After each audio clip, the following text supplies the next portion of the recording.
la maison du Seigneur. Amen. Et j'espère que vous êtes dans la joie de vous retrouver ici ce matin et que la semaine s'est bien passée.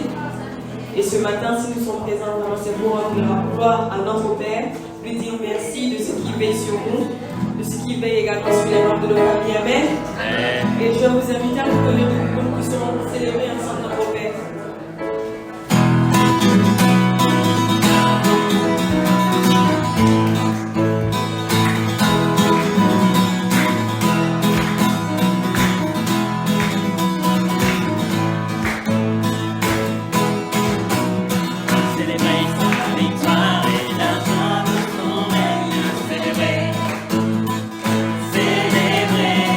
Célébrer ton espoir, ta gloire nous revient.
Jésus-Christ, je repense à ton sacrifice, tu t'es humilié jusqu'à la mort, bien souvent, ce don de vie m'a bouleversé, j'en suis ému à nouveau. J'en suis ému à nouveau. À nouveau, je regarde à la croix où tu es mort. Je suis humilié, brisé par ta miséricorde. À nouveau, merci. À nouveau, je répands ma vie.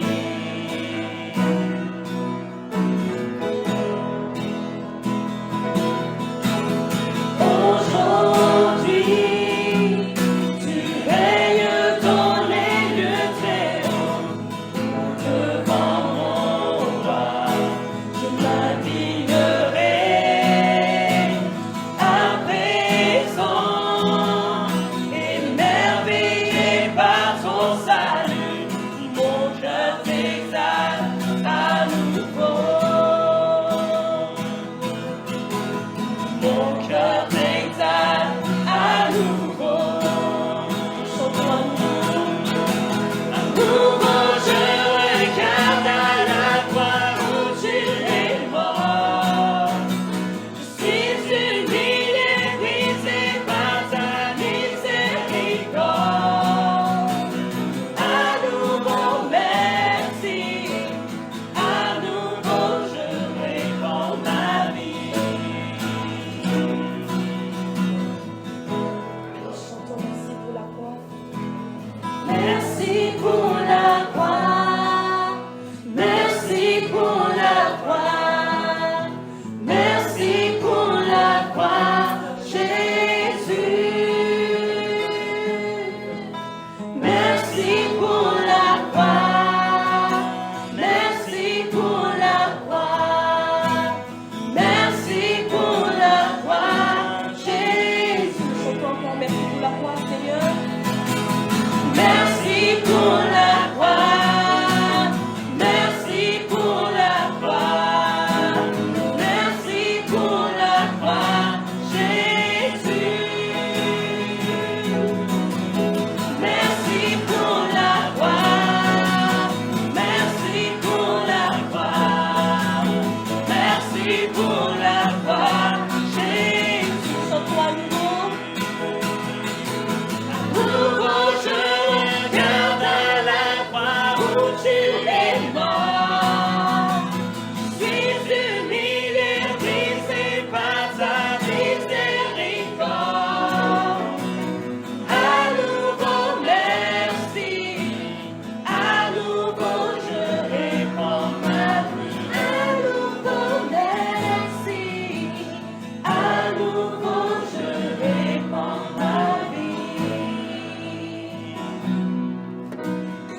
dernière fois, mon âme.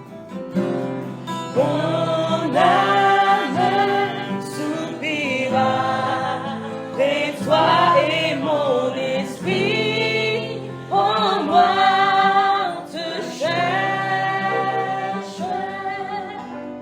Toi seul est le désir de mon cœur et je vis pour t'adorer. Disons ensemble qu'il est notre bouclier. Tu es mon bouclier, ma force, le roi sur qui j'ai fondé ma vie. Toi seul est le désir de mon cœur et je vis pour t'adorer. Toi seul est le désir de mon cœur et je vis pour t'adorer.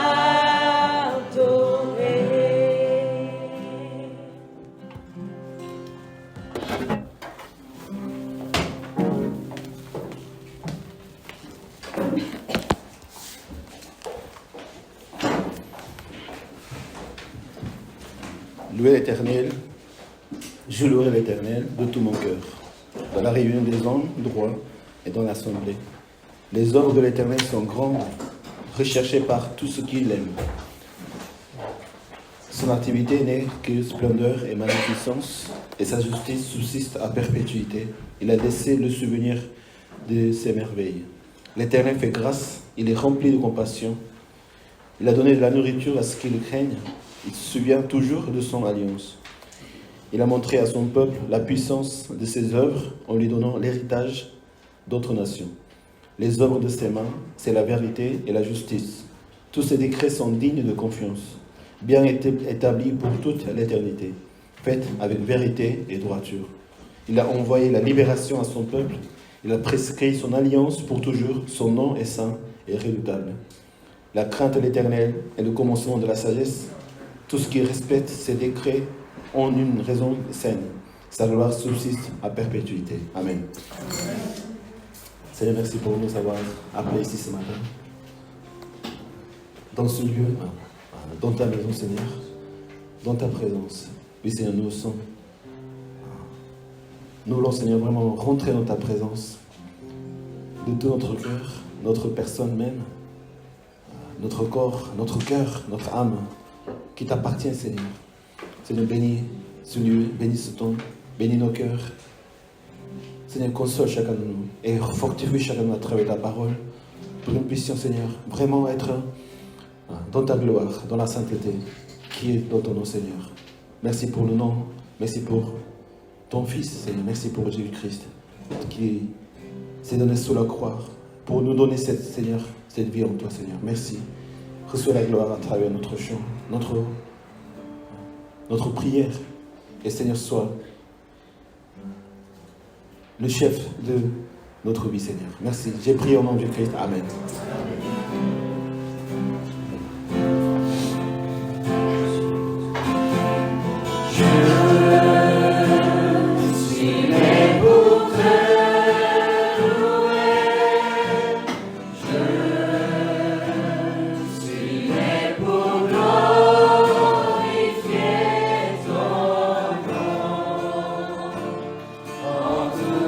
Circonstance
Seigneur, merci Seigneur pour encore le repos que tu nous donnes, Seigneur, dans ta présence. Avec toi, Seigneur, et ta parole, ta présence apaise nos cœurs. Seigneur, tu nous soulages, tu nous donnes, Seigneur, cette vie nouvelle. En ayant chacun de nous les soucis, de toutes sortes de soucis que la vie peut nous mener. Mais malgré cela, Seigneur, nous retrouvons le repos en toi. Et merci, Seigneur. Et comme tu dis, Seigneur, venez tous qui est fatigués. Laissez vos fardeaux.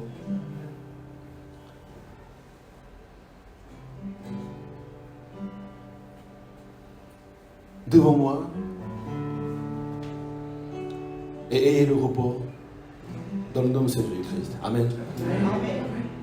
Seigneur, aide-nous à déposer nos fardeaux devant toi et prendre tes instructions à toi.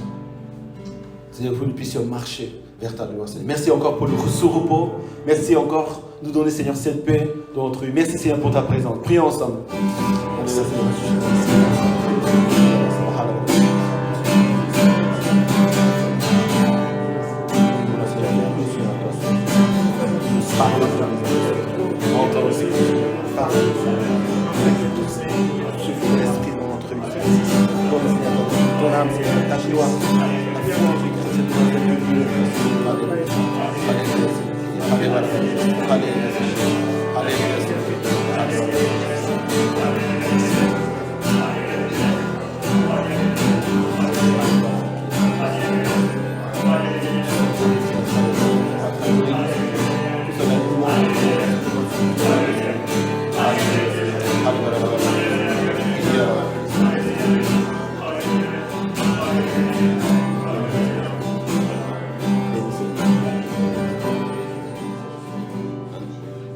Nous voulons prier également pour les frères et sœurs. Et déjà les frères et sœurs présents parmi nous ce matin, aussi ce que nos pas peuvent être là parce que ils ont des situations et aussi parce qu'ils ont des déplacements. Nous voulons prier pour chaque frère et sœur, que le Seigneur les bénisse, les protège et que le Seigneur continue à recevoir la gloire à travers nos vies, à travers nos actions. Vraiment que le cœur s'affermisse, la foi s'affermisse en Jésus-Christ. Et c'est le seul Seigneur, seul le Seigneur peut nous affermir dans la foi. Nous donner la force, nous donner la sagesse, nous donner la persévérance. Et de savoir qui est notre Père, qui est notre Créateur, notre Père, qui viendra juger à la fin de tout temps, qui nous fera ressusciter pour nous amener vers son royaume et sa justice. Il va établir son royaume et sa justice sur la terre. Et nous louons le Seigneur pour toute l'éternité. Oui, Seigneur. Merci, Seigneur, pour ces grandes visions que tu nous donnes. Cette vie éternelle en toi. De vivre pour toi, Seigneur, sans péché, sans rien. Mais être pur, être saint, comme tu es saint, Seigneur. Bénis mes frères et sœurs, bénis nos familles. Nous pensons aussi à chaque famille respective, de près et de loin.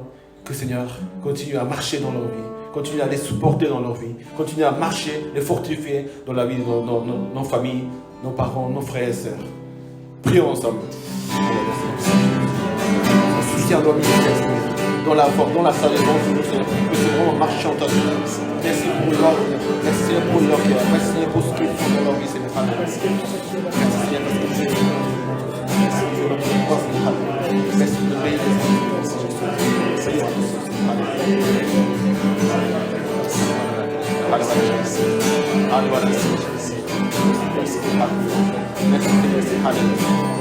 Merci Seigneur.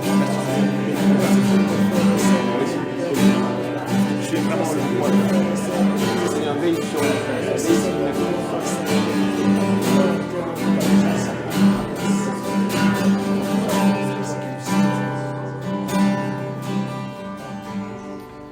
Nous voulons prier pour notre église aussi avant.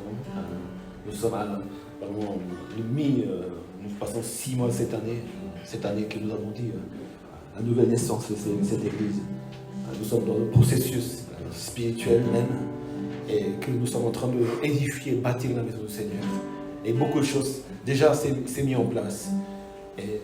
Mais la maison du Seigneur doit continuer à se bâtir jusqu'à son retour. Il ne s'agit pas que nous-mêmes, mais il s'agit de nos enfants, les enfants de nos enfants. Ce n'est pas simplement notre génération. Nous devons prévoir, préparer, édifier en pensant à cette nation, ce pays. Non seulement moi, non seulement ma famille, mais ce qui viendront après. Pour cela, le travail que nous faisons aujourd'hui, c'est tellement important. Et les sacrifices et les consacrations que nous mettons dans l'Église, et nous formons en tant que disciples de Christ, c'est tout ça fera édifier, bâtir cette maison, cette Église locale à Lille, pour pouvoir continuer, proclamer et servir au nom de Jésus-Christ. Amen. Merci pour vos consécrations, parce que grâce à vos consécrations, cette Église encore peut être debout.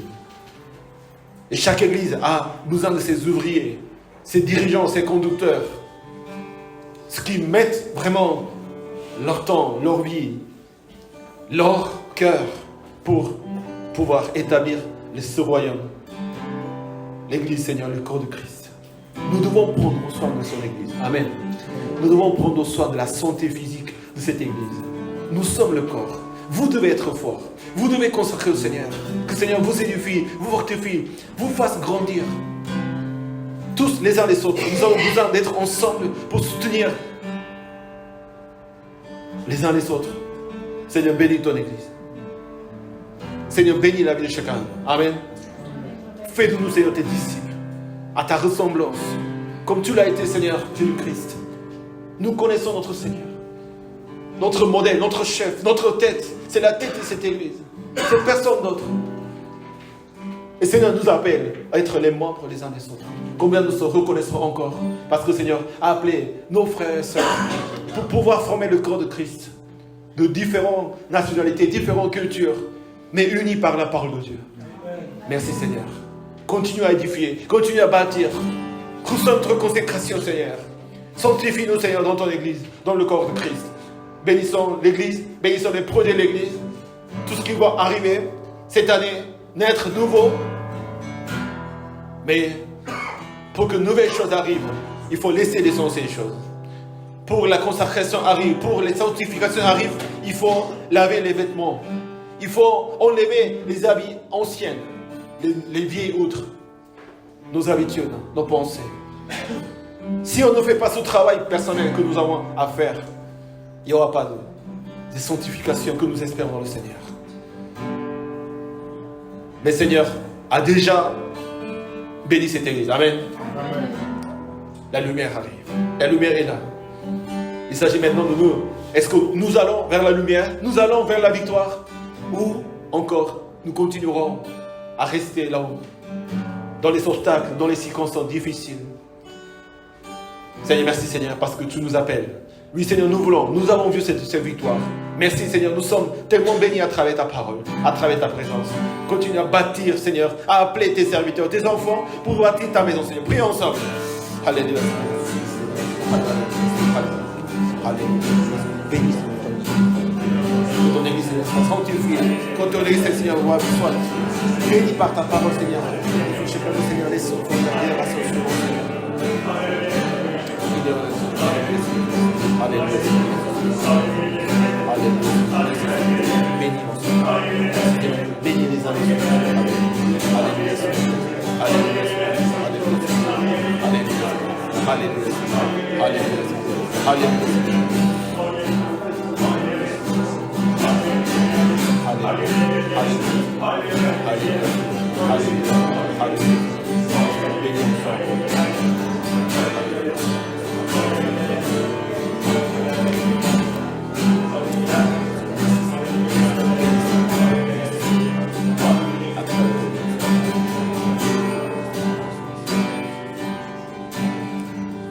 Merci pour ton amour, ta grâce. Merci Seigneur pour ce jour. Seigneur, merci de nous bénir à travers ta parole, à travers ta présence. Merci pour la louange et la prière. Et ton esprit nous parle, nous conduit, Seigneur. Seigneur, aide-nous à enlever, Seigneur, nos habits pour pouvoir vraiment rentrer dans dans ta sanctification, être saint comme tu es saint, Seigneur. Mais c'est de continuer à édifier, sanctifier ton Église et que nous puissions vraiment briller, Seigneur, à travers ta parole, à travers ton amour. Merci, j'ai prié au nom de Christ. Amen. Alléluia. Vous pouvez dire les années bienvenue dans la maison du Seigneur.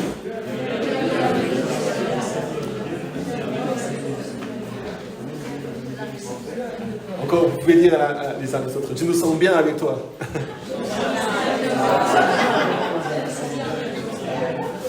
Amen. Aujourd'hui, c'est la fête des pères. Wow.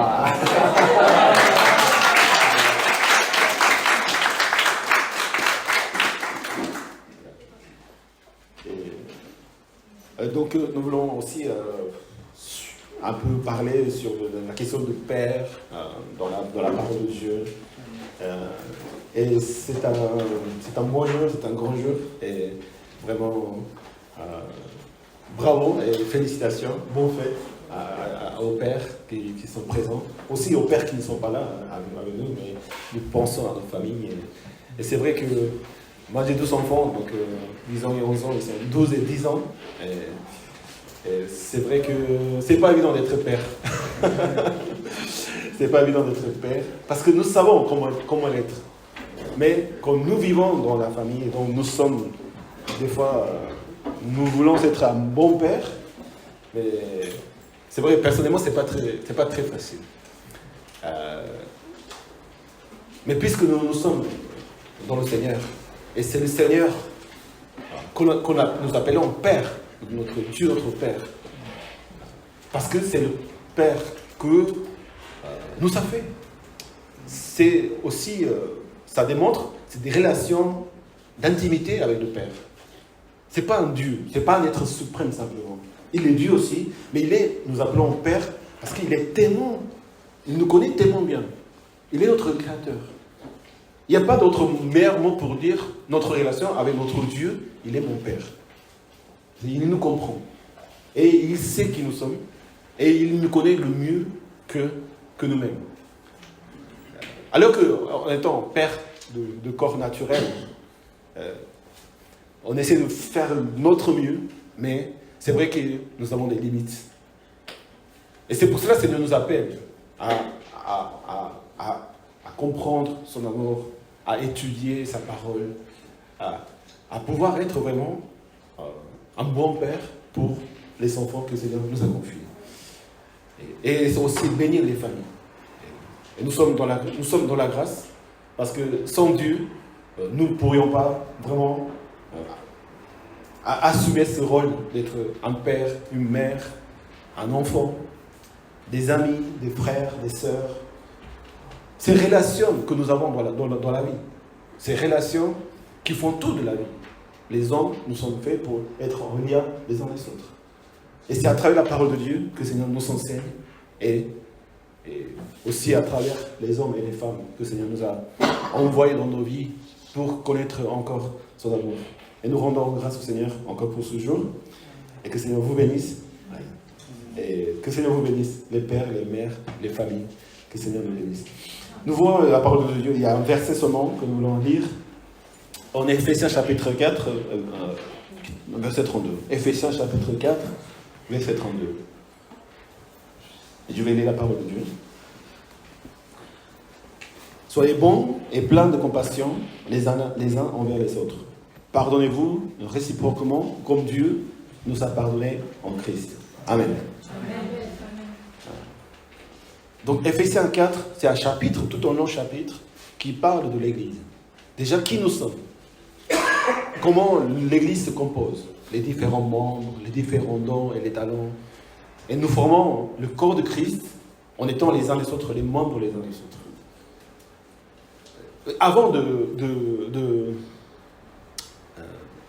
parler, et ça c'est le dernier verset de Éphésiens 4, soyez bons et pleins de compassion.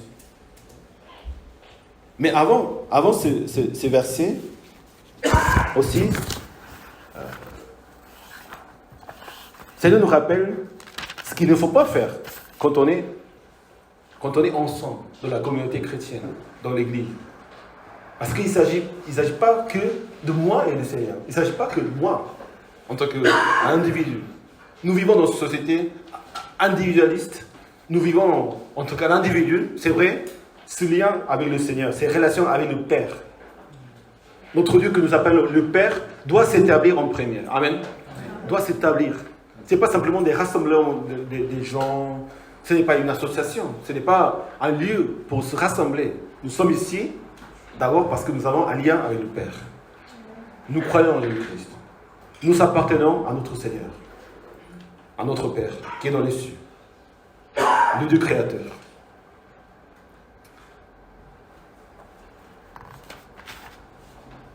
Mais à partir du moment que nous devenons enfants de Dieu, Seigneur nous appelle à être ensemble, à vivre ensemble avec les uns les autres. Ça, c'est la volonté de Dieu. Ça, c'est la raison pour laquelle Seigneur nous a appelés aussi. Écoute que dans les versets précédents, dans votre verset 31, que toute armature, toute fureur, toute colère, tout éclat de voix, toute calomnie, toute forme de méchanceté disparaissent de milieu de vous. C'est-à-dire qu'il y avait ces choses dans l'Église. Non seulement dans l'Église, mais dans la société, dans les familles. Là où partout nous allons. La colère, les cris. Il y a tellement de colère dans le cœur de l'homme. Les situations font que cette colère, cette calomnie, ces divisions, les amertumes, ces éclats de voix. Bon, c'est vrai que ça... on peut voir ces choses-là. Ça fait longtemps que... on n'a pas... personnellement, je n'ai pas entendu des éclats de voix, grâce à Dieu. Je n'ai pas souvent vu des conflits, vraiment. Mais ça existe. Et toutes ces choses terrifiantes qui arrivent dans la société, les meurtris ou des bagarres ou des disputes, des moments de conflit détruisent vraiment la vie de l'homme. C'est ce qui vraiment fait rendre difficile dans la vie, c'est ça finalement, c'est le relationnel.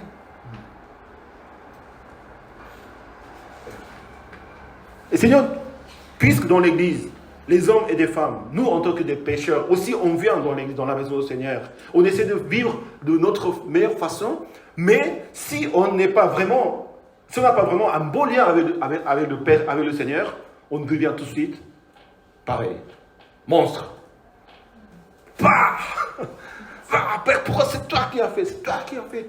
Il arrive des moments que ces moments, c'est ce que c'est l'homme, c'est en réalité. C'est ce que l'homme est en réalité. Parce qu'on est né en tant que pécheur. Le péché originel, qui nous a séparés de Dieu. Dieu qui est bon et compatissant, qui est amour, pur, parfait.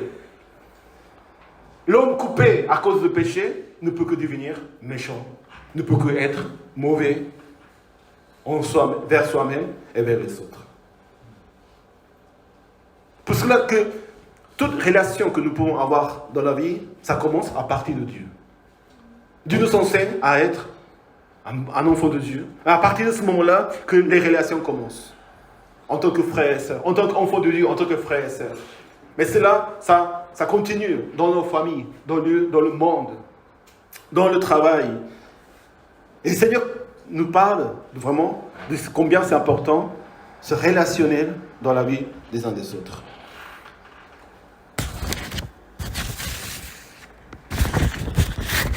On parle de l'Église, en chapitre 4. Parce que c'est là où Dieu nous appelle, être enfant de Dieu, être frère et sœur. Et de là, le Seigneur nous parle de la famille. C'est-à-dire, pour avoir une bonne relation, d'abord, avant de penser avec ceux que nous ne connaissons pas, les autres, il faut d'abord penser le relationnel dans sa famille. La famille, ça vient du Seigneur. Et la famille, c'est la priorité pour nous, les enfants de Dieu. Amen. Amen. On parle de l'Église, on parle des relations mari-femme. Toute relation d'abord commence par une mari-femme. Avant les enfants, parce qu'il faut qu'il y ait mari et femme pour qu'il y ait des enfants. Avant de la famille, la première famille, c'est Adam et Ève. C'est mari et femme. Et comment ces deux... Aujourd'hui, on va parler de mariage. Mais puisque ça fait partie de... Avant de devenir père, il faut les processus. D'abord, on est enfant. Mais d'abord, après, on est couple. Ensuite, on a des enfants et on devient père. Mais même dans les notions de mari et femme, si on ne base pas, si on ne commence pas cette relation avec le Seigneur, déjà dans le Seigneur, la vie de couple, on ne peut pas le rassurer, on ne peut pas vraiment avoir une vie, une relation sereine, une relation sainte, une relation en bonne santé si on n'est pas dans le Seigneur. Pour cela que nous devons toujours commencer ces relations à partir du moment où le Seigneur nous appelle à être des enfants de Dieu. C'est pourquoi l'homme quittera son père et sa mère et s'attachera à sa femme et les deux ne feront qu'un. Dieu a fait l'homme avec la terre. Il a vu qu'il n'était pas bien tout seul. Donc il a sorti l'os pour faire la femme. Homme, femme, nous sommes égaux devant le Seigneur. Amen. Même peut-être la femme, elle a été faite par les os, alors que l'homme a été fait par la terre. La ressource, elle est différente. Elle est meilleure. La matière première, elle est meilleure que l'homme, peut-être. Mais Dieu a fait pour être le soutien de l'homme. Pour être le soutien. Pour pouvoir être le soutien de l'homme que Dieu a créé la femme. Mais eux, ils sont faits pour devenir ensemble, un seul. Donc dans la notion de la parole de Dieu dans la Bible, un homme, une femme sont faits pour être un seul corps. Un couple. Un même. Ils s'unissent en tant que mariage et ils deviennent un seul. Donc Dieu a préparé pour chacun de nous un couple. Nous croyons à cela. Amen. Nous croyons à Dieu, nous croyons au mariage. Et nous croyons que Dieu a déjà choisi le couple. Il a choisi mon mari, ma femme, pour former le corps de Christ. Et on ne peut pas avoir plusieurs. Il s'agit d'un seul corps.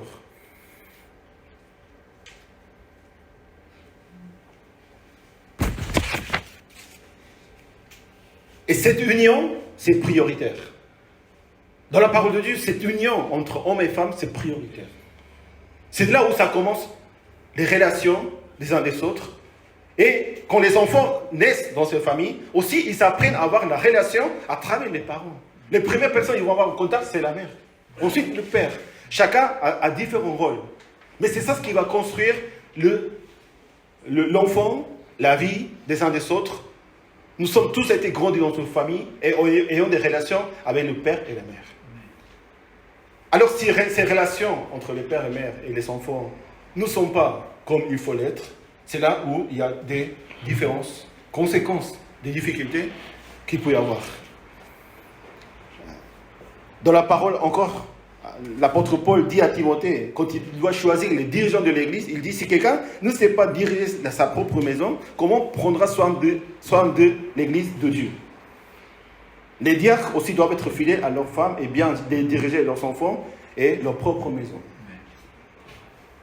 Quand on choisit les dirigeants et les diacres, les anciens d'une église, tellement important le corps de Christ, pour nous les chrétiens. Mais la priorité pour choisir ces hommes et les femmes qui représentent, qui vont servir dans l'église, c'est ceux qui savent gérer leur propre maison. Donc, puisque la priorité c'est Dieu, c'est l'église, la famille devient prioritaire. C'est la famille, c'est moi-même. Ma femme, c'est moi-même. Mon mari, c'est moi-même. Non, ma famille, c'est moi-même. C'est ce que je représente. La famille, c'est une entité, une communauté unique et unie, un seul. On doit tout faire pour que cette union ne soit pas séparée. On doit tout faire pour gérer, que ça soit bien géré pour que Dieu puisse aussi être glorifié à travers la famille des uns des autres.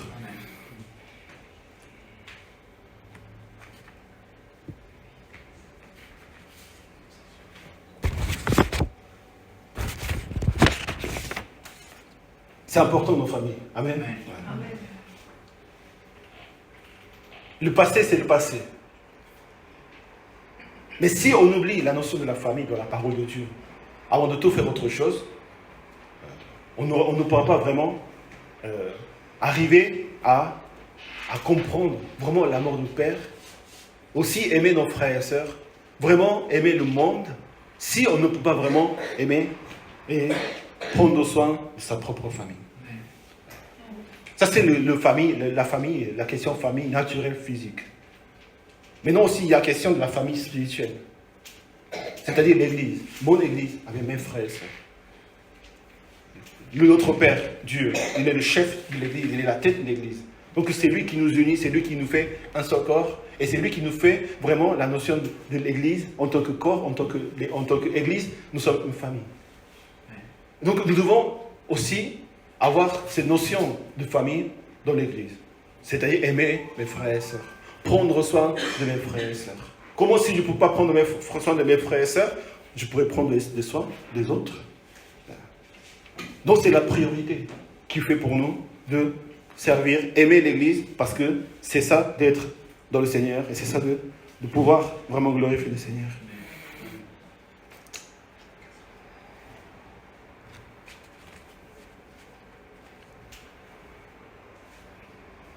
Mais ce qui est rendre difficile dans la relation avec les personnes, même dans la famille, c'est ce que quand on n'est pas bien soi-même, quand je ne suis pas bien moi-même, tu ne peux pas avoir une bonne relation avec les autres. Pour cela, encore une fois, nous devons chacun de nous vraiment avancer dans notre relation avec le Père. Parce que je dois gérer ma famille, je dois vraiment servir ma famille, je dois servir mes frères et sœurs, je dois garder une bonne relation avec les uns et les autres. Et ça ne dépend pas des autres. Ça ne dépend pas comment les autres réagissent par rapport à mon approche, à ce que je veux, à ce que je cherche. Si tu cherches une bonne relation, tu vas l'avoir. C'est nous que nous avons la capacité, Dieu nous donne la capacité de rétablir des bonnes relations avec des personnes. C'est ce qu'on appelle la maturité spirituelle. Quelqu'un qui a la maturité spirituelle, quelqu'un qui connaît le Seigneur profondément et qui vit dans la parole de Dieu constamment, comme l'arbre planté auprès des eaux, qui n'arrête pas de porter des fruits, qui ne sèche pas, parce qu'il est constamment dans l'eau.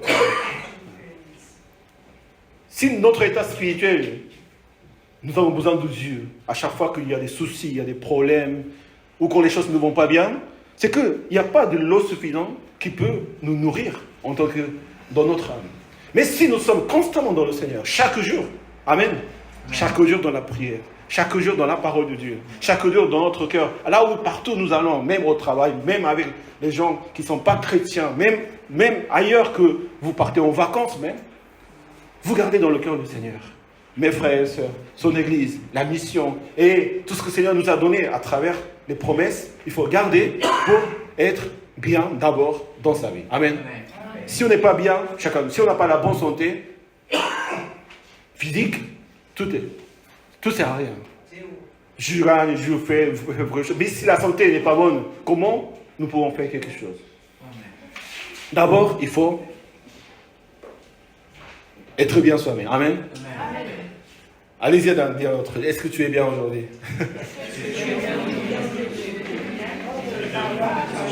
Voilà, ça veut dire ça va? Est-ce que ça va? Et une fois qu'on est bien, et grâce à Dieu nous pouvons l'être, parce que Dieu est notre Père, Dieu nous aime, Dieu nous encourage, Dieu nous donne l'espoir. Malgré tous les problèmes, soucis, même physiques, matériels, ou des fois spirituels, Dieu est là pour nous envoyer. Dieu est là comme la lumière. Il efface tout. Tous nos péchés, tous nos défauts, toutes nos faiblesses. Il ne s'agit pas de ça. Il s'agit de regarder le Seigneur chaque jour pour que sa lumière brille sur nous. Amen. Et on oublie. Notre pensée change. L'air change. L'ambiance change. Si on ne regarde pas le Seigneur, à chaque fois, on défonce vers le bas. Toujours négatif. Toujours, on commence à voir les choses qui ne vont pas. On commence à juger sur nous-mêmes. Non, ma vie ne vaut pas ça. Non, ma vie, ça ne va pas aller. Non, je abandonne. Non, je laisse. Et c'est ces pensées-là qui finalement, qui rendent difficile les choses. Il faut regarder le Seigneur. Amen. Il faut regarder la parole de Dieu. Il faut écouter ce que tu as entendu, garder dans ton cœur et avancer vers l'avant. C'est vrai, il y a le combat spirituel. Mais le combat, ça se passe dans notre pensée. Le combat spirituel, c'est pas les attaques, c'est pas les questions difficiles qui peuvent passer. C'est en nous-mêmes. La déception, le découragement, le désespoir. Toutes ces choses qui surgissent pour nous détruire. Mais quelqu'un qui est dans le Seigneur, il n'y a pas de combat. Vraiment, il n'y a pas de combat. Quel genre de combat on peut dire? C'est quelqu'un qui est dans le Seigneur. Même l'apôtre Paul, dans la prison, il se réjouit. Il loue le Seigneur. Même s'il est en train de souffrir, non, pour lui, ce n'est pas une souffrance. Il est dans le Seigneur. Le combat est déjà vaincu. Amen. C'est ça ce que ça veut dire. Il n'y a plus de combat il y a des combats à faire. Mais les combats sont déjà vaincus. On ne retombe pas dans les mêmes pièges. Au début, oui, on peut hésiter, on peut avoir du mal. Mais on apprend. Pour cela, il faut étudier, il faut se réunir, il faut consacrer pour apprendre à grandir. On ne peut pas tomber dans les mêmes pièges tout le temps. On doit grandir. Amen. Amen. Et c'est Dieu qui nous fait grandir pour pouvoir continuer à manifester son amour et sa puissance. Qu'est-ce que le Père, finalement? Le Père a un rôle différent à la mère. Et être Père, vraiment, c'est quelque chose... on apprend aussi à l'être. Mais on apprend à être aussi un bon enfant de Dieu. Un chrétien. Il faut apprendre à être un bon chrétien avant d'être mère, père ou enfant. La clé, elle est là. Si on est vraiment un bon enfant de Dieu, on peut être un bon père, une bonne mère et des bons enfants. Amen. Amen.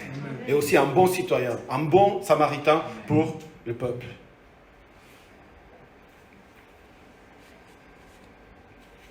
En Colossiens chapitre 3, il parle des relations des femmes et hommes. Femmes, avant, au verset 21, il est dit, soumettez-vous les uns les autres dans la crainte de Dieu. C'est général. La relation des chrétiens, la relation des hommes et femmes, c'est-à-dire soumettez-vous les uns les autres. Ensuite, dit aux femmes, soumettez-vous à votre mari comme au Seigneur. Donc, soumettez-vous à vos maris. Mais, moi je pense que si le Seigneur a dit, l'apôtre Paul, soumettez-vous les uns les autres, ça veut dire pour les femmes, pour vous les femmes, ça ne change pas beaucoup de choses. Il ne faut pas se dire, je vais soumettre à mon mari. Non. Le Seigneur a dit de soumettez-vous les uns les autres. Les maris aussi, on se soumet aux femmes. Amen. Amen. Les femmes aussi se soumettent à l'homme. La relation de femmes envers les hommes, il n'y a pas de grand changement, finalement. Vous considérez, chers frères et sœurs, on considère au-dessus de moi, on se soumet les uns les autres. C'est-à-dire, on va servir au nom du Seigneur à votre mari. Vous faites comme vous le faites. Vous soutenez vos maris. Vous êtes là pour aider vos maris, finalement. Mais il est dit, car le mari est le chef de la femme, comme le Christ est le chef de l'Église. La notion de chef, c'est ce qu'on doit comprendre. Mais on comprend tout de suite, parce qu'il dit, comme le Christ, il est le chef de l'Église. Quand on pense à Jésus-Christ, qui est le chef de l'Église, quelle est l'image vraiment de notre Seigneur? Le chef qui impose, le chef qui domine, le chef qui va nous ordonner, qui va nous punir? Pas du tout. La notion de chef dans le Christ, c'est un chef serviteur. Il est venu pour mourir sur la croix. Il est venu non pas pour être servi, mais pour servir. La notion de chef dans la foi chrétienne, c'est quelqu'un qui va donner sa vie pour les autres. Il va représenter, il va se donner lui-même pour rassurer la vie de l'Église. Les maris, nous sommes là pour rassurer le bien-être de sa famille. C'est ça ce que ça veut dire.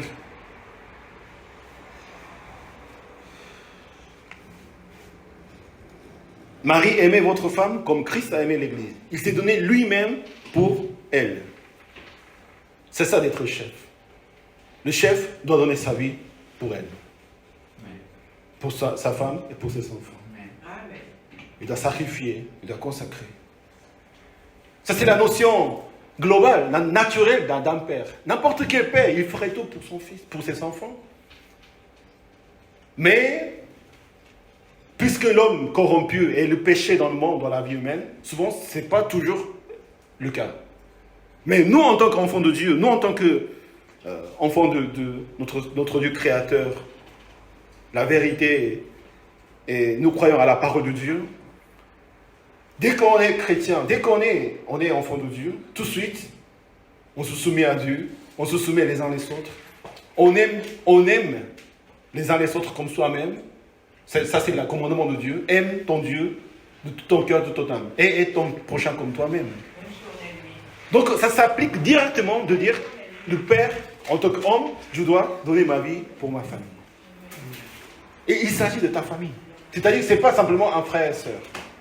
Aussi, autant on fait pour les frères et sœurs, on aime les frères et sœurs avec de tout notre cœur, comme on sait soi-même. Seigneur nous rappelle encore, il faut aimer aussi sa propre famille. Comme soi-même. Ce n'est pas un enseignement extraordinaire, puisque déjà, être chrétien, ça nous aide à comprendre, de vivre, comment vivre par rapport aux autres. Si nous avons une bonne relation et bonne attitude, de comprendre la vie en Christ, dans l'Église, faire vivre dans la famille, c'est pas si difficile. Comment se soumettre à son mari? L'Église, c'est la soumission même de Dieu et des uns des autres. Comment donner ma vie, aimer ma femme, en donnant ma vie? Puisque dans l'Église, les frères et sœurs, ils donnent leur vie pour aimer les uns les autres. Amen. C'est ça l'Église. C'est ça ce que nous essayons vraiment de faire chaque moment que nous sommes là. Nous apprenons à aimer, nous apprenons à servir, nous apprenons à comment donner notre vie pour les autres. Celui qui aime sa femme s'aime lui-même. C'est ainsi que les maris doivent aimer leur femme comme leur propre corps. Il faut aimer comme leur propre corps. Il ne faut pas aimer les autres comme je veux, comme je sens ou comme je voudrais faire. Il faut vraiment aimer l'autre comme je voudrais être aimé. Non pas comme je vais aimer, non, comme j'aime. Non, c'est pas ces notions. C'est aimer comme je voudrais être aimé, traité par d'autres personnes. On prend soin, on pense, on fait pas n'importe quoi. Et on fait tout cela devant Dieu. On ne peut pas faire ce qu'on veut. On ne peut pas penser comme on veut. En effet, jamais personne n'a détesté son propre corps. Au contraire, il le nourrit et il prend soin. Tout comme le Seigneur le fait pour l'Église. Le père, le mari, doit prendre soin et nourrir sa femme et sa famille. C'est-à-dire, il doit travailler, il doit être responsable, il doit se responsabiliser. Ça, c'est le rôle que le mari a, en principe, dans une famille. Aujourd'hui, les femmes aussi, elles travaillent. Les femmes aussi, ils peuvent aider pour faire cela. Mais le mari, pour que la famille, dans le Seigneur, soit sainte et elle marche dans la sainteté, il faut que le mari assume ce rôle. Et si la femme, elle peut, elle pourra bien sûr, mais elle doit être mère des enfants aussi. Le chef, la femme peut travailler, peut aider financièrement ou physiquement. Mais le chef, c'est l'homme. C'est-à-dire, la responsabilité, il est à l'homme. Amen. Le sacrifice qui doit passer absolument, c'est par l'homme. Quand on a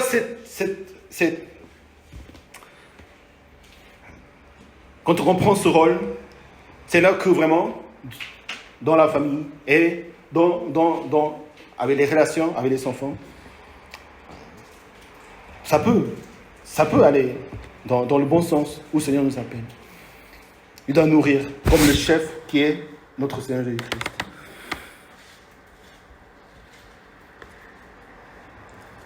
Enfants, obéissez à vos parents. Honore ton père et ta mère.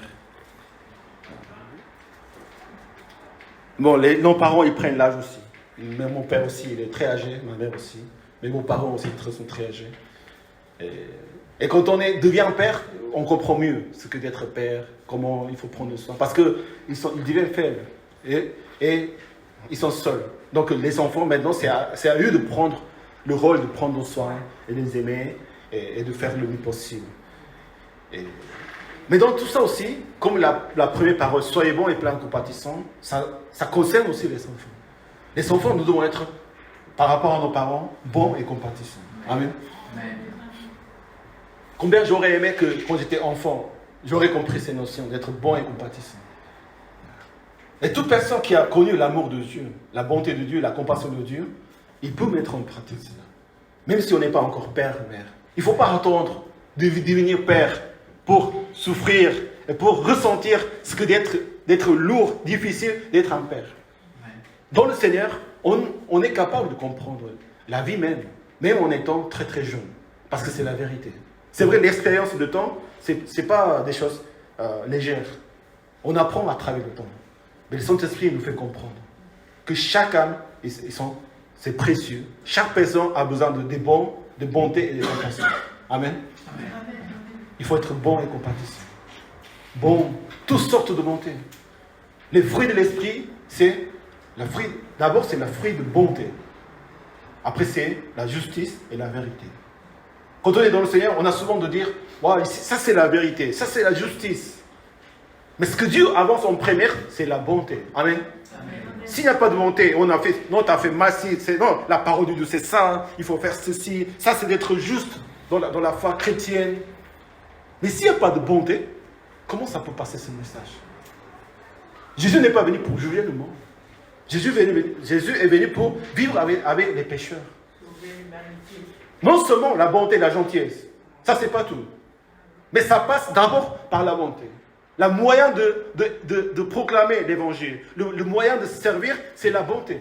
Si on est agressif, si on est colérique, si on est méchant, même tout ce qu'on dira de la parole de la vérité, si on blesse l'autre, si on offense l'autre, ça ne passe pas. D'abord, le fruit de Saint-Esprit, le fruit de l'Esprit, ce sont les fruits de bonté. Amen. Amen. Ça c'est en Colossiens chapitre 5. D'abord, c'est les fruits de bonté, de justice et de la vérité.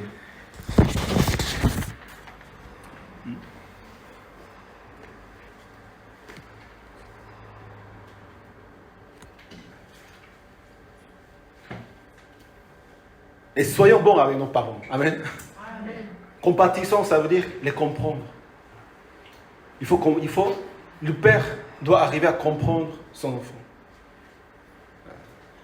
Si nous voulons être un bon père, être compatissant, être bon, il faut faire les gestes il faut être bon avec les enfants. Ça c'est sûr. Mais pour être compatissant, il faut les comprendre. Parce que souvent, on fait les choses qui sont bonnes à nous. Selon notre expérience, selon mon avis, selon ma pensée. Mais souvent, ce n'est pas ce qu'ils pensent les autres. Quand on veut servir les frères et sœurs et dans nos familles, il faut être compatissant de pouvoir comprendre l'autre.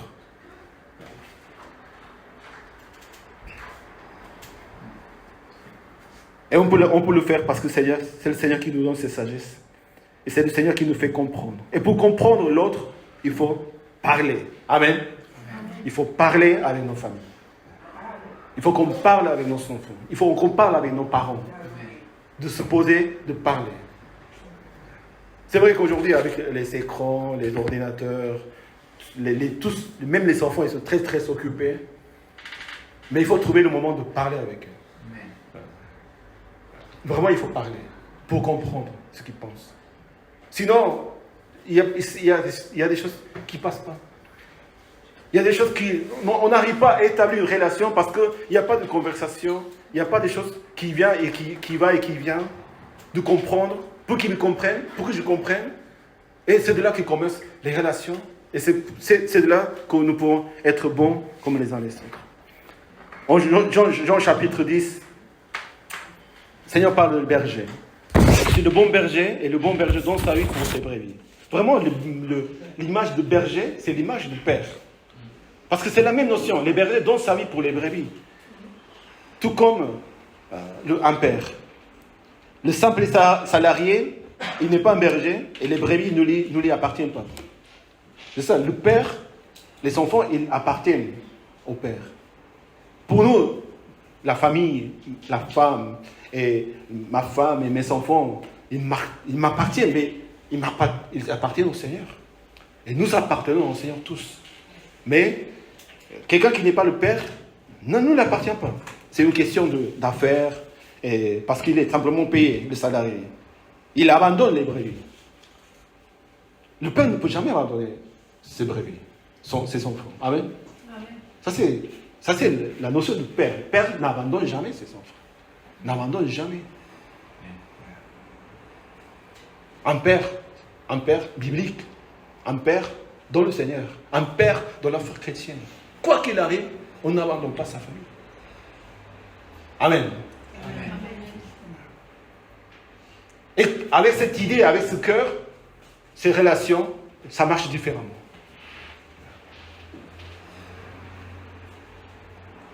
C'est vrai, l'expérience que nous pouvons avoir, c'est pas la même chose. La notion que nous apprenons dans la société, c'est pas la même chose. Mais nous ne croyons pas au monde.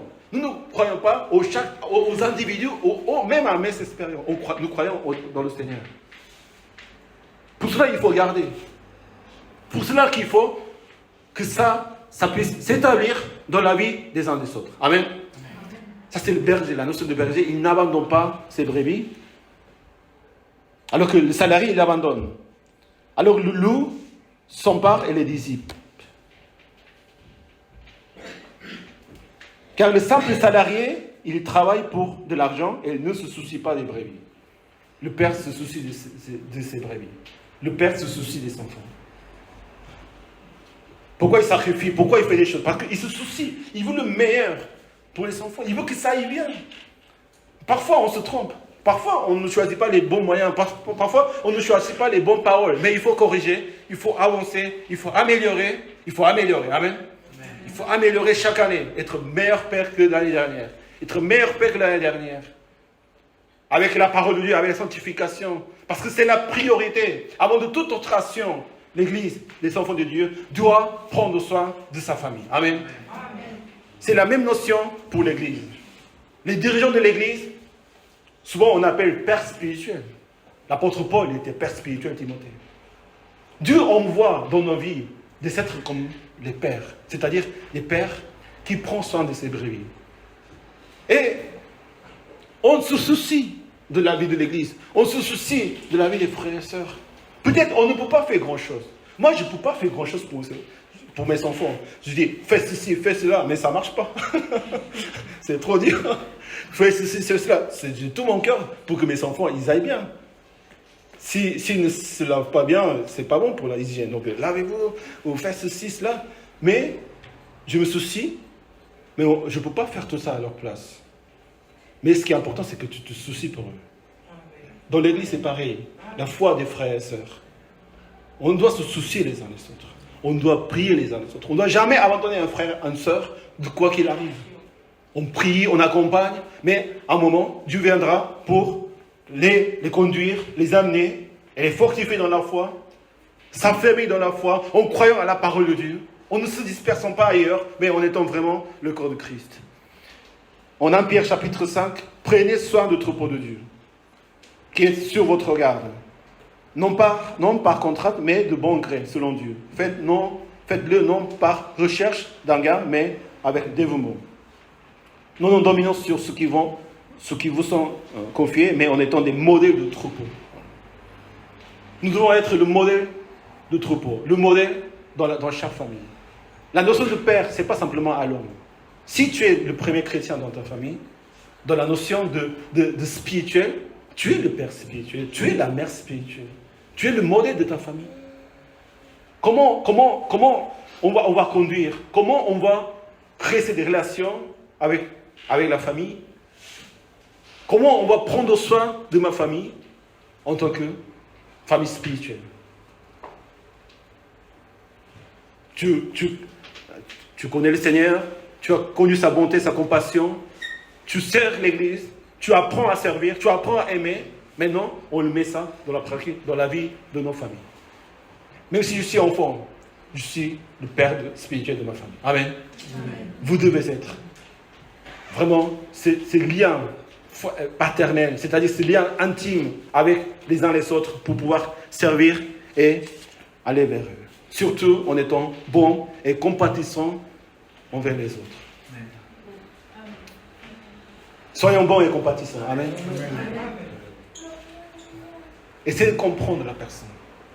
Et être de mieux en mieux chaque fois que nous sommes.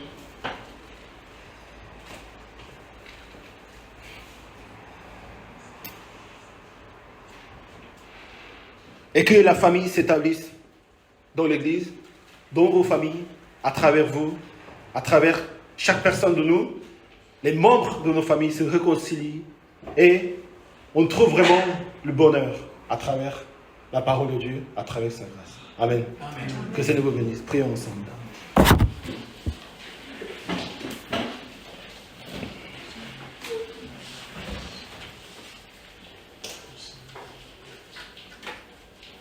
C'est vrai, on garde une vraie image de notre père, notre mère, de nos enfants.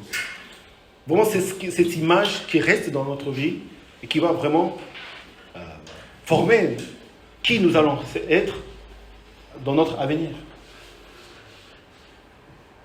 Si aujourd'hui vous êtes père et mère, nous devons avoir cette grande conviction que oui, c'est mon rôle, c'est ma part.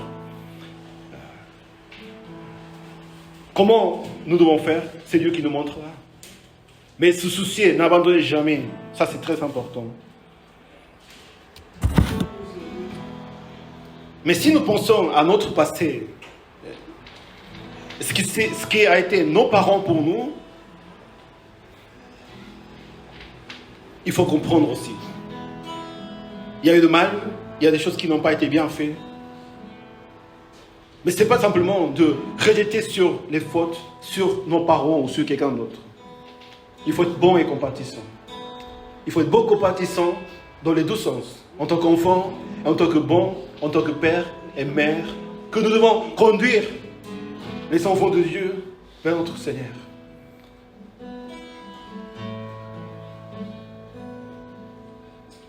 Ne jamais oublier qu'être chrétien, d'abord, c'est être bon, comme Dieu est bon. Être compatissant, comme Dieu est compatissant. Les uns les autres. Et quand l'apôtre Paul parle à Timothée en tant que père spirituel, parce qu'il sait que Timothée aussi considère lui comme père, et le père qui est Paul considère aussi comme fils spirituel. Ils ont un lien différent, un lien très très fort. Ça a été créé par les sacrifices de l'apôtre Paul. Ça a été créé par le Saint-Esprit. Ayons ce cœur du Père. Le meilleur exemple de Père dans la Bible, bon et compatissant, c'est le Père du Fils prodigue. Le Fils prodigue, il a volé son argent, il est parti, il a fait n'importe quoi. Mais quand il est revenu, allez, le cœur bon et compatissant. Il a pardonné son fils, il l'a accueilli dans ses bras, il a ouvert sa fête pour son fils. Ça c'est le Père. S'il n'est pas Père, il va tout de suite dire, donne-moi mon argent. Non, va-t'en. Non, tu ne mérites pas ça. C'est là ou ceci. Il va le punir, il va le châtier. Mais le Père ne fait jamais cela. Le Père aime son fils. Le Père est bon, il est compatissant. Si nous essayons de vivre dans l'Église avec ce cœur de Père, être Père dans la famille ne sera pas très très différente. Nous ne devons pas essayer d'être Père dans nos maisons. Si nous sommes bons enfants de Dieu, bons chrétiens, bons frères et sœurs, être Père, Mère dans nos familles, même dans le monde, elle sera tout de suite naturelle. Amen. Mais si nous ne le sommes pas dans le Seigneur, si nous ne le sommes pas dans l'Église, comment nous voulons que ça marche dans nos maisons? C'est du faux. Ça ne marche pas. Et si ça va marcher, on oublie. Mais maintenant, on commence à nouveau, vraiment à établir notre relation avec Dieu. Notre relation dans l'Église. Notre relation entre nos frères et sœurs. Comprendre le relationnel dans le Seigneur. Qui passe, qui marche, ça marche comme père, comme mère, comme enfant. Que ça marche dans le monde en tant que collègue de travail. Toutes ces relations que nous pouvons avoir les uns les autres. Seigneur, sanctifie nos relations. D'abord ici dans l'Église. À travers, Seigneur, tes serviteurs, à travers les frères et sœurs. Merci parce que aussi tu as mis des personnes dans l'Église. Il doit y avoir des pères spirituels dans l'Église. Amen. Moi aussi je les ai eus. Et je remercie le Seigneur parce que il y a des gens qui se sont souciés pour moi. Il y a des gens qui ont mis leur vie aussi pour que je puisse naître, croire en Jésus-Christ et grandir dans le Seigneur. Absolument. Si dans l'église, il n'y a pas de pères spirituels, il n'y a pas de relations spirituelles, ça ne passera pas. Seigneur, bâtis ton église, bâtis nos relations. Seigneur, bénis, Seigneur, les uns les autres. Prions ensemble. Alléluia.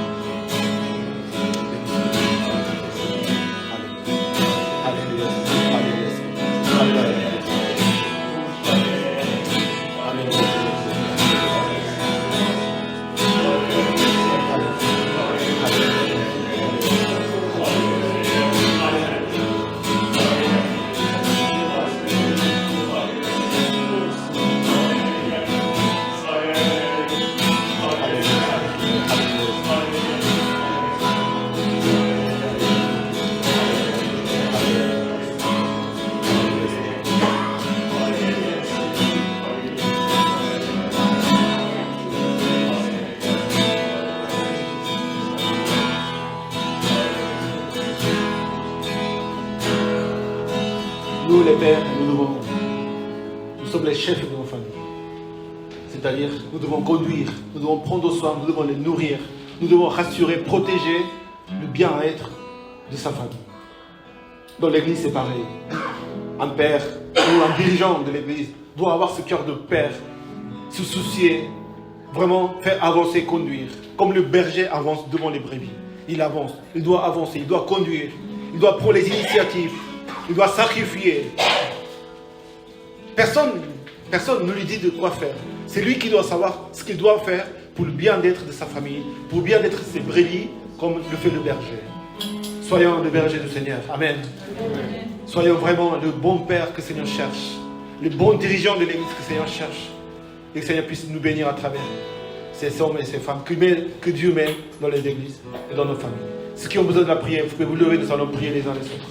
Seigneur, bénis mes frères et sœurs. Bénis, Seigneur, à chacun de nous puissions conduire, Seigneur, ton peuple. Prions ensemble. Alléluia.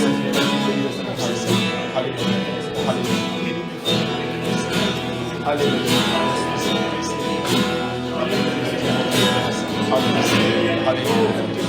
Alléluia. Alléluia.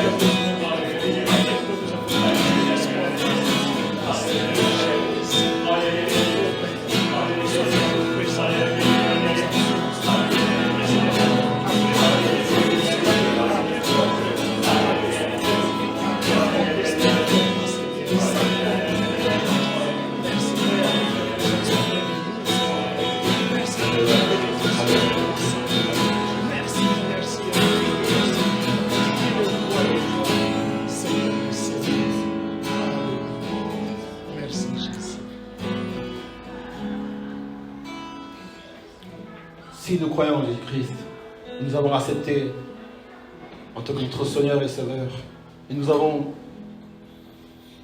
reçu sa bonté et sa compassion qu'il a coulé sur la croix. Tous, nous pouvons être bons et compatissants. Amen. Amen. Non, mon père, il a été mal avec moi, il a été méchant avec moi. Non, il n'a pas été présent avec moi. C'est vrai, parmi beaucoup de vous, personne parmi vous pouvez avoir ces pensées. Mais si vous êtes en Jésus-Christ, et si vous acceptez Jésus-Christ dans votre vie en tant que Sauveur et Seigneur, et si vous recevez la bonté parfaite, la compassion parfaite de notre Dieu le Père, vous pouvez être bon et compatissant envers tout ce qui sont dans votre vie. Ceux qui vont recevoir la bonté et la compassion de Dieu en ce moment, vous pouvez élever votre main et je prie pour vous. Seigneur, j'ai besoin de ta bonté, de compassion, pour que ma vie soit bonne et compatissante envers les uns les autres. Oui, Seigneur, j'ai besoin de toi. Tu dois donner ta vie au Seigneur. Tu dois accepter sa bonté, sa compassion, véritablement, non pas par nos efforts. Il est le Père, il est vraiment notre Père. Amen. Amen. Prions pour les frères et sœurs, prions. Alléluia, Seigneur, merci. La bonté, ta compassion sur leur vie, Seigneur, sur leur cœur. Seigneur, viens, Seigneur, par ta bonté et ta compassion. Seigneur, bénir les enfants de Dieu, Seigneur, sur présent ce matin. Alléluia. Viens nous lancer. Nous vraiment être. Nous voulons vraiment aller sur cette terre. Parce que tu es le Père de Seigneur. Parce que tu es la compassion. Parce que tu as eu la compassion pour nous, Seigneur. Bénis, Seigneur, mes frères. Bénis tes enfants. Bénis ta famille, Seigneur. Bénis les enfants de Dieu, Seigneur, les enfants. J'ai pris en Dieu de Dieu. Alléluia. Alléluia. Alléluia. Vous pouvez prendre place, nous allons louer le Seigneur.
Merci pour la prière. Il y a quelques annonces donc, de l'église. Et donc la semaine prochaine, c'est le jour des portes ouvertes. Donc vous connaissez un peu, nous sommes ici pour louer le Seigneur, pour rencontrer les gens et pour passer un moment ensemble aussi entre nous. Il y a des crêpes, il y aura des salades de fruits parce que c'est l'été, donc nous allons manger des choses fraîches. Et voilà, ça permet toujours de rencontrer des personnes, de nouvelles personnes. Et c'est très bien que vous puissiez inviter vos amis, vos familles, pour passer un moment ensemble dans l'église. Parce que le culte, c'est vrai, le culte, c'est la prière, la louange. Pour nous, c'est le vrai repos, et c'est vraiment des moments agréables. Mais pour les gens qui ne connaissent pas d'abord l'église, c'est pour ça qu'on appelle porte ouverte. Parce que c'est pour faire connaissance de cette église, parce que toutes les églises sont différentes, mais cette église a aussi une face, un visage. Il y a des membres qui sont différents par rapport aux autres églises. Donc ça permet un moment de connaissance les uns des autres. Donc je vous invite fortement, samedi 25, samedi prochain à 14h. Et ceux qui veulent participer à la préparation aussi, vous pouvez venir un petit peu en avance pour préparer ensemble cet endroit de la meilleure manière possible. Amen. Et voilà, il n'y a pas d'autres annonces particulières. Et merci. Et au mois d'août, nous allons avoir, comme l'a cité l'année dernière, des différentes sorties que nous voulons organiser à la mer, ou voilà, faire des balades, ou faire un barbecue, des choses comme ça. Pour les gens qui ne partent pas ailleurs ou qui restent ici, donc vous pouvez, nous allons faire tous ces programmes et préparer le nom de sorties pour nous et pour nos familles. Et aussi, bon, c'est pas tout de suite, mais mois de juillet, moi, ma femme et mes enfants, nous allons visiter l'église aux États-Unis, que le pasteur où il était venu.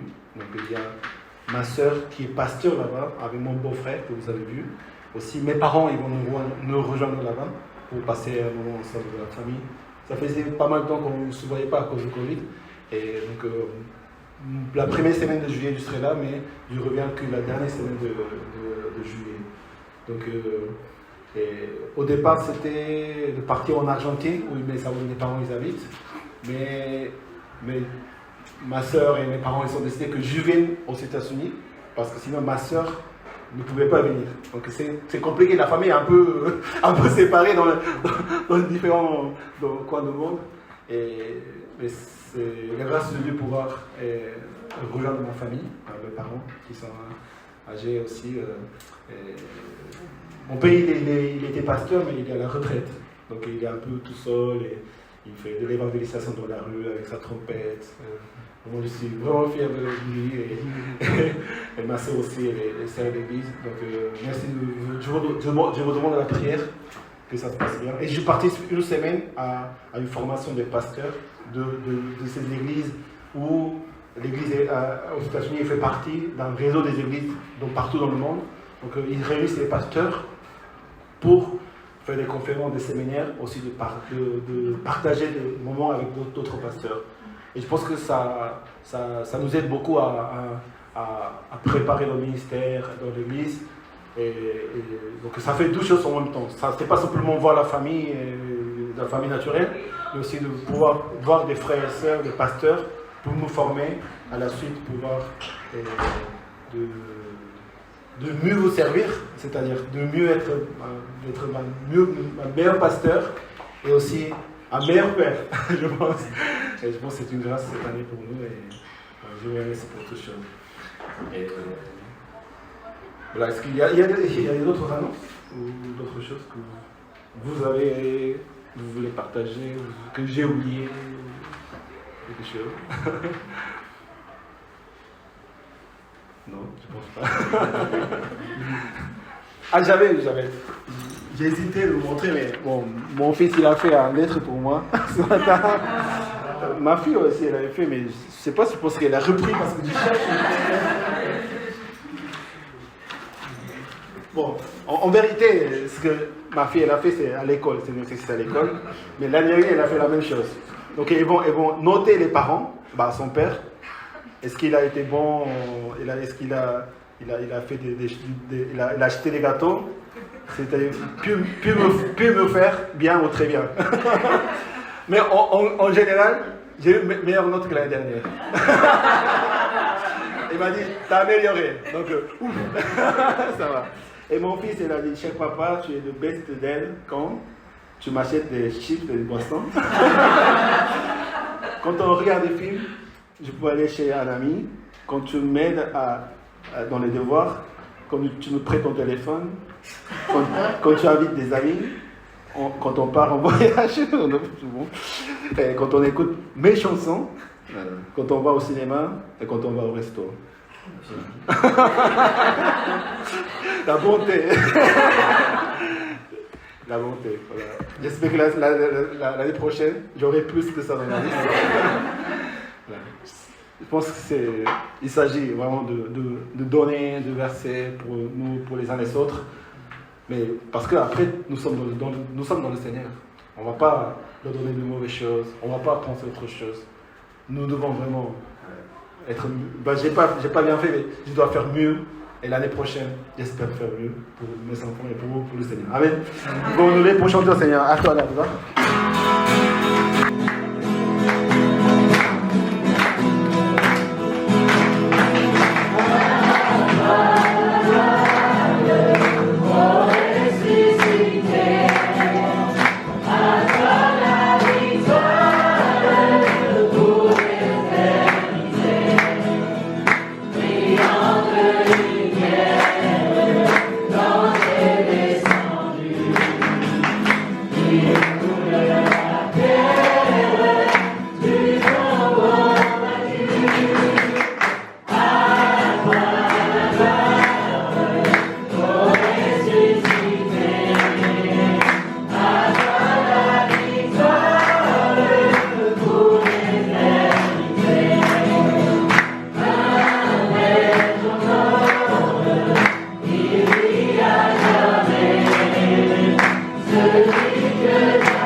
Les uns les autres.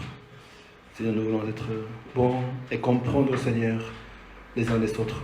Comme tu nous as acceptés, tu nous as compris, Seigneur, et tu nous as aimés, Seigneur. Et surtout, Seigneur, pardonnez vous réciproquement comme Dieu nous a pardonné en Christ. Si parmi vous, aujourd'hui, vous avez vécu des choses qui vous ont fait du mal par rapport à vos parents, que Dieu vous donne la paix de pouvoir les pardonner. Amen. Parce que vous êtes leur berger peut-être. Parce que vous devez les conduire vers Christ. On doit être bon, compatissant. Et cela veut dire les pardonner. Ce qu'ils ont fait dans nos vies. Ce qu'ils ont fait parce que ils n'ont pas pu être autrement. Et Dieu nous a permis pour que vous puissiez être aujourd'hui dans le Seigneur, être fort, pour pouvoir aimer, servir vos parents comme il faut. Que le Seigneur vous donne la grâce de pouvoir les pardonner. Amen. Et pardonnez-les. Et le Seigneur vous donne la paix, l'amour. Et encore d'être vraiment un père, une mère spirituelle dans vos familles respectives. Que le Seigneur vous bénisse. Bénisse vos parents, vos enfants, vos familles à travers la foi de bon et compassion. Seigneur, merci pour ton amour, ta grâce. Merci pour les parents, merci pour les enfants. Bénis nos familles, Seigneur. Et aide-nous, Seigneur, être bons, compatissants. Et nous pardonner à chaque fois, à chaque instant, comme tu nous as pardonné les uns des autres. Et ce pardon profond, Seigneur, qui rétablit ces relations des uns des autres. Maintenant que là, grâce à notre Seigneur Jésus-Christ, l'amour de notre Père, la communion de son esprit soit avec vous tous. Amen. Amen. Applaudissons au Seigneur.